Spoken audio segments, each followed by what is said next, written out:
Et jusqu'au 9 juin, vous l'avez vu, on rencontre les candidats à cette élection européenne pour comprendre leur vision de l'Europe et leur programme. Jonathan Dupriez et Sandra Cerqueira sont allés poser 3 questions à François Asselineau de l'Union populaire républicaine à la tête de la liste Asselineau-Frexit.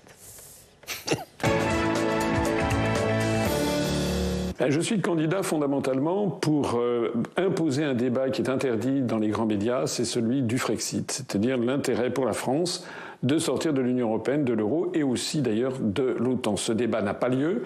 Les élections européennes ont lieu tous les 5 ans. C'est un peu un sketch puisqu'on voit défiler des candidats qui proposent chacun leur vision d'une autre Europe, une Europe écolo, une Europe des nations, une Europe sociale, une Europe puissance. Le problème, c'est qu'ils n'ont absolument pas le pouvoir en tant qu'eurodéputés de changer quoi que ce soit. Pour avoir une autre Europe, il faudrait changer les traités. Changer les traités nécessite 27 gouvernements d'accord et 27 parlements nationaux d'accord. 54 institutions qui ne peuvent pas se mettre d'accord d'ailleurs, et dans laquelle en tout cas les eurodéputés n'interviennent à aucun moment. Donc en fait, on est un peu là pour démasquer ces faux semblants et dire que de toute façon, ce n'est pas nous qui décidons de l'avenir de l'Europe. Ma vision de l'Europe, c'est d'abord une lecture de l'histoire différente de celle des autres. L'ensemble des partis politiques français fait semblant de croire que ce serait une volonté française et que nous serions maîtres de ce que nous allons faire. Non, non, non. Dès l'origine, la construction européenne a été placée sous l'autorité des États-Unis d'Amérique. Il suffit d'ailleurs de relire les débats des années 50 des gaullistes et des communistes de l'époque. En réalité, nous allons tout droit vers une Europe fédérale qui ne dit pas son nom, une Europe sous domination américaine et surtout, eh bien, la France devenant un État fédéré, en fait, devient aussi peu importante qu'un canton helvétique. Donc c'est véritablement peut-être la fin de l'histoire de France qui est en train de se jouer sous nos yeux. Nous estimons, nous, qu'il faut mettre un terme à ça. La mesure la plus emblématique, j'y reviens, c'est d'abord de faire... Enfin, il y en aura 2 fondamentalement, c'est d'être présent. Parce que beaucoup des gens qui concourent devant les Français, en fait, ne sont pas présents à Bruxelles, tellement c'est ennuyeux.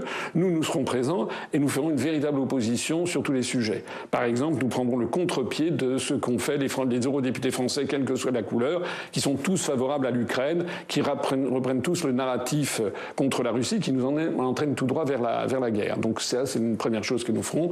Et puis une deuxième chose, c'est que nous essaierons d'imposer, comme l'avait fait Nigel Farage pour le Royaume-Uni, nous essaierons d'imposer un débat sur la sortie de l'Union européenne, que ce soit à Bruxelles ou que ce soit en France. C'est ce qu'on appelle le Frexit, on n'est pas les seuls, c'est le mot consacré.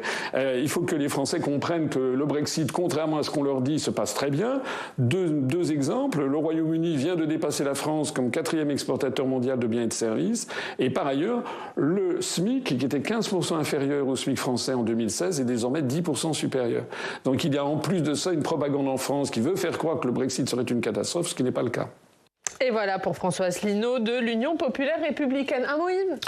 Oui, je ferai 3 petites remarques. La première, c'est comment des petites listes comme ça peuvent se présenter alors qu'elles savent qu'elles n'ont aucune chance d'avoir des députés, comment elles financent leur campagne, parce qu'il y en a plein. Vous en avez plus d'une trentaine. Et d'ailleurs, il y a beaucoup de maires qui se plaignent parce qu'ils sont obligés d'aménager leur ville ou leur village avec des panneaux à n'en plus finir. Et c'est une curiosité quand même. 38 listes, hein, encore plus pour François Asselineau, qui est toujours présent à à tous les rendez-vous électoraux. Alors, ce qu'il faut savoir, c'est que il est très populaire chez les jeunes. Il a un nombre d'adhérents dans son parti, l'UPR, qui est absolument hallucinant, bien supérieur à tous les autres partis qui ont pignon sur rue. Et troisièmement, il faut être courageux pour faire campagne sur le Frexit, alors que tout le monde sait que le Brexit a été une catastrophe pour la Grande-Bretagne. Vous l'entendez, il dit que non, lui. Oui, non, mais d'accord, mais ça, c'est la lecture. C'est assez étrange quand même, voilà.